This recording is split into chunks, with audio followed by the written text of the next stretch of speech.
방송 3법 개정안이 지난 7일 국회 과방위 전체 회의 문턱을 넘었습니다. 공영방송 지배 구조를 개편하는 내용의 방송 3법 도입 가능성이 높아졌는데요. 하지만 법안에 보완이 필요하다는 목소리도 제기되고 있습니다. 국회 과방위원 또 민주당 원내 부대표를 맡고 있는 이은기 의원에게 자세하게 이야기 들어보겠습니다. 의원님 어서 오세요. 예, 안녕하세요. 네, 반갑습니다. 방송 3법 이 국회 법사위 거쳐서 지금 본회의 표결만 남겨둔 상황이지 않습니까? 이 방송 3법 내용이 구체적으로 어떤 내용이 핵심인지 좀 짚어주시겠습니까? 한마디로 얘기하면 공영방송을 국민에게 돌려드린다. 이게 이제 방송 3법의 핵심이고요. 네.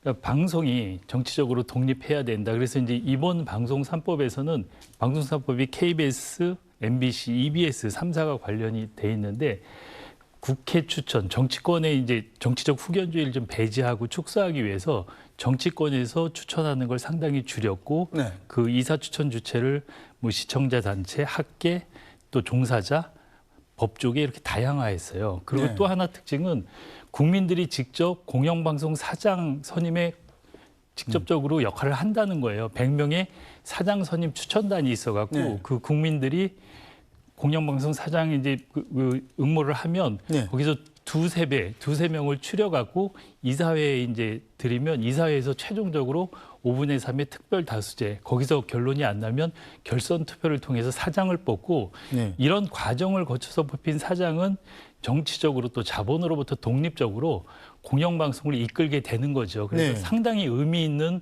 그 방송 3법이고 이 방송 3법이 통과된다면 저는 언론개혁의 큰 산 하나를 넘는다고 보고 있습니다. 자, 그런데 일부 언론단체와 그리고 국민의힘 야당 쪽에서는 반발하고 있지 않습니까? 이른바 이 노조의 경영 간섭이 심해져서 노조의 허락을 받지 않고 사장도 임명 못하고 이른바 노영방송이 될 가능성이 크다 이렇게 주장을 하고 있는데요. 저는 그거는 오해고 그런 일이 있을 수 없다고 아까 말씀드린 것처럼 국민들이 직접 참여해서 사장을 뽑고 지금 이제 민주당이 정권을 잡았지만 이번에 방송 3법에 의해서 선임되는 사장은 어느 당에 유리한 사장이 될지 모를 정도로 상당히 공정하게 보이거든요.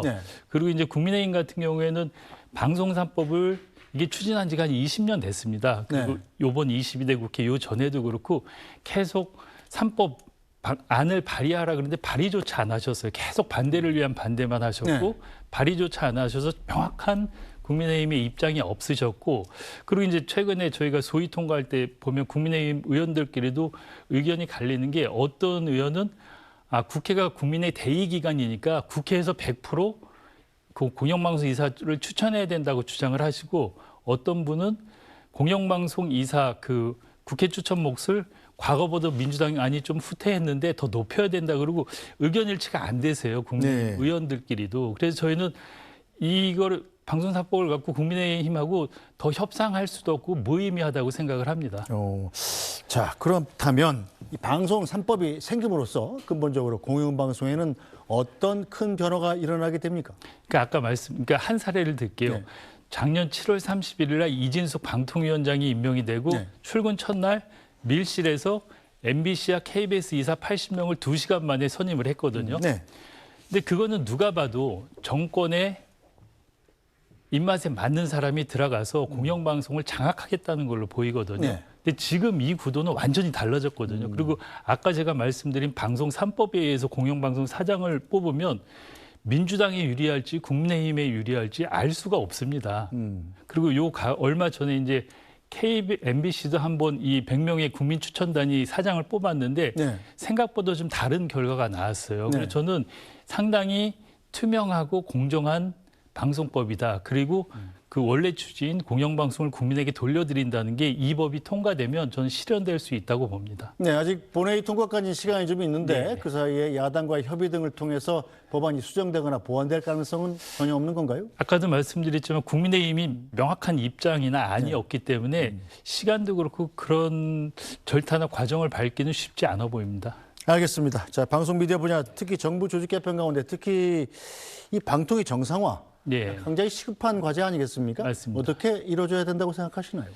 지금 그 국정기획위원회가 있지 않습니까? 제가 이제 민주당의 방송 콘텐츠 특위 위원장을 맡고 있는데 저희 특위에서 그 국정과제 제안서를 만들었어요. 거기에 네. 보면 거버넌스 개편과 관련해서 세 개 안이 있는데 하나는 기존의 지금 방송통신위원회를 확대하는 안, 하나는 방송통신위원회 과기정통부 문화체육부로 산만화돼 있는 네. 콘텐츠와 방송 관련 기능을 일원화하는 거. 그래서 독임제 부처를 만들고 조금 작은 방송통신위원회 같은 독립기구를 만드는 것.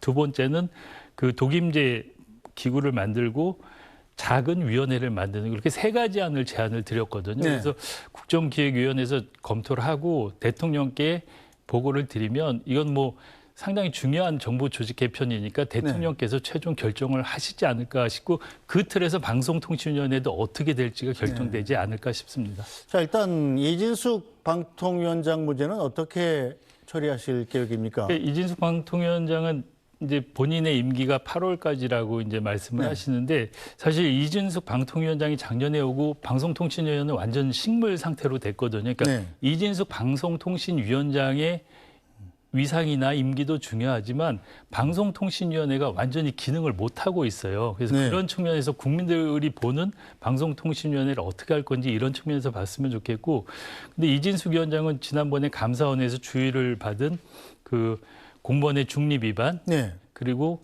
선거법 위반이 있고, 그리고 작년 청문회 때 문제가 됐던 법인카드 유용도 지금 경찰에서 수사를 하고 있고, 네. 그리고 얼마 전에는 방송통신위원회의 컴퓨터 130대의 하드디스크를 파쇄했어요.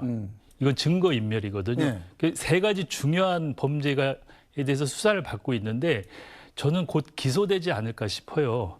그리고 기소되면 좋은 전례나 있는데 먼저 윤석열 정권 때 한상혁 방통위원장이 기소되고 면직됐거든요. 네. 그런 전례도 있고 그리고 이 세 가지 범죄 상당히 중한 범죄라고 보거든요. 그래서 저는 이진숙 위원장 임기 채우기가 어려울 것 같다고 봅니다.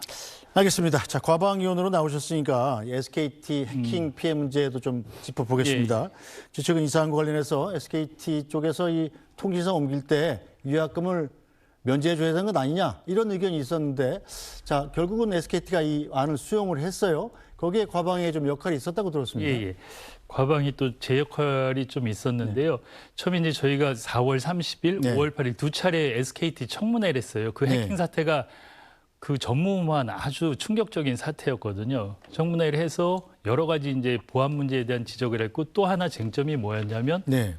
그 SKT의 귀책 사유로 이런 일이 발생했으니까 가입자들이 내 뭐 금융 정보가 나가갖고 뭐 문제가 생길 수도 있으니까 번호 이동을 할 때 위약금을 물지 않게 면제해달라 뭐 이런 요구가 컸거든요. 근데 네. SKT는 못하겠다고 완강하게 버텼어요. 네. 그리고 이용약관상 귀책 사유가 법적으로 애매하다. 그래서 이제 두 차례 청문회에서 이제 강하게 문제 제기를 했고, 그리고 이제 대선 들어가면서 이 이슈가 좀 묻혔어요. 그래서 네. 제가 SKT 가서 최태원 회장 면담도 하고 이 이슈를 좀 계속 이어갔고, 6월 27일하고 6월 25일, 27일 날 또 과방위 전체회의 때 다시 문제 제기를 했어요. 네. 근데 그때 위약금 문제 면제가 거의 불가능한 수준이었는데 강하게 좀 문제 제기를 했고 결정적인 건 7월 3일 날 수석 보좌관회에서 대통령께서 이거는 법 해석을 피해자 국민 입장에서 해야지 기업 입장에서 하면 안 된다 이렇게 말씀하시고 그 다음 날인가 다다음 날 그 과기정통부에서 귀책 사유가 인정된다. 그래갖고 면제해야 된다고 발표를 했고 SKT가 이제 받았어요. 네. 이 과정에서 상당히 어려운 과정이 있었지만 그래도 피해자 입장에서 해결이 돼서 다행이라고 생각하고 한 가지 더 말씀드리고 싶은 거는 SKT가 청문회 과정에서 이렇게 얘기를 했어요. 번호 이동을 얼마나 하고 얼마나 피해가 얼마나 이제 그 부담을 할 것 같냐 그랬더니 네. 최대 500만 명이 번호 이동을 할 수 있고 그리고 7조 원의 손실이 예상된다 그랬어요. 그래갖고 난리가 났어요. 그렇죠. SKT 망하는 거 아니냐? 네. 실질적으로 7월 4일인가 5일부터 14일까지 번호 이동 기간이 끝났거든요. 네. 근데 실질적으로 이동한 사람이 60만 명이에요. 그리고 들어간 비용은 1인당 10만 원 정도 계산하면 한 네. 600억? 그러니까 SKT가 7조라 그랬는데 실질적으로 한 6, 700억 들었고 100분의 1이거든요. 100분의 1이군요. 그래갖고 저는 SKT 유영상 사장이 청문회에서 7조 원이라 그래갖고 난리가 났는데 유영상 사장을 위증으로 고발하려고 그래요.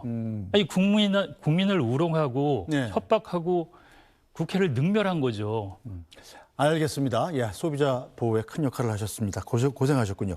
자, 그런데 이 민주당 원내부대표도 겸하고 계시기 예. 때문에 이 윤석열 전 대통령 얘기도 좀 물어보겠습니다. 예, 예.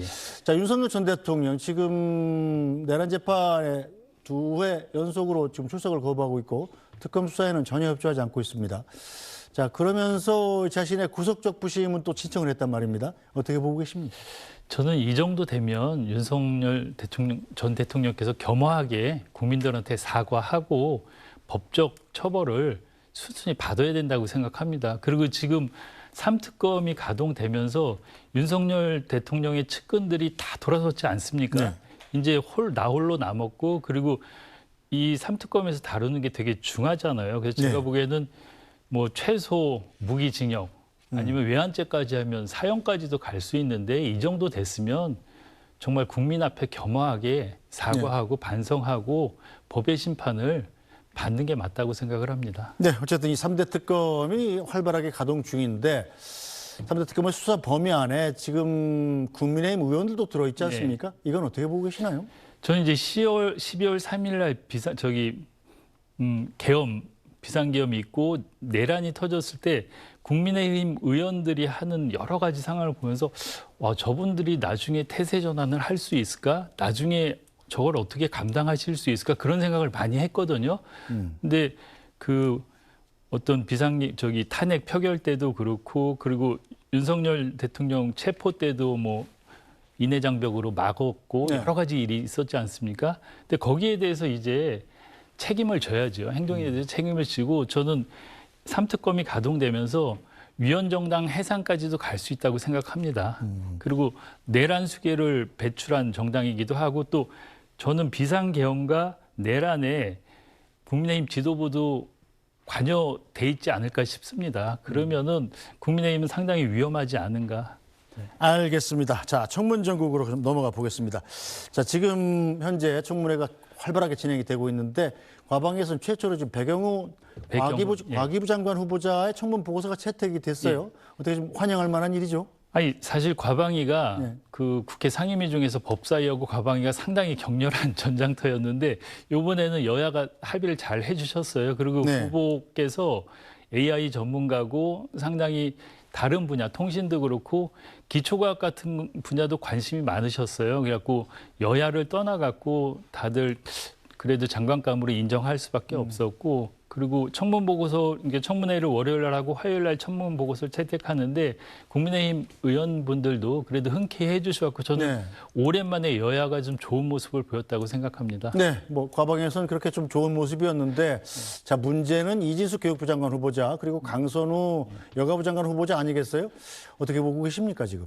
지금 뭐 많은 얘기들이 오가고, 그거 뭐 뭐가 팩트인지도 사실 다 체크하기가 쉽지 않은 상황인데, 저는 결국은 대통령께서 잘 정리하셔야 되지 않나 싶어요. 그리고 이제 이재명 대통령 이제 임기 시작한 지 얼마 안 되셨지만 상당히 네. 어려운 문제를 아주 단순하고 설득력 있게 잘 처리하시는 것 같아요. 그래서 네.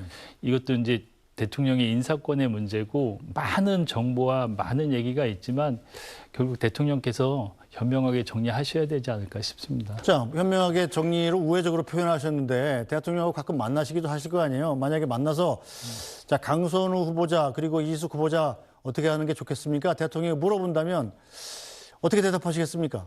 그거는 뭐 하여튼 대통령께서 정리하셔야죠. 제가 뭐 말씀드리기가 좀 부담스럽습니다. 예. 알겠습니다. 자, 오늘 말씀은 여기까지 듣죠. 민주당 이용규 의원이었습니다. 말씀 잘 들었습니다. 예, 고맙습니다. 네, 뉴스브리핑은 잠시 뒤에 인사청문회 생중계로 돌아오겠습니다.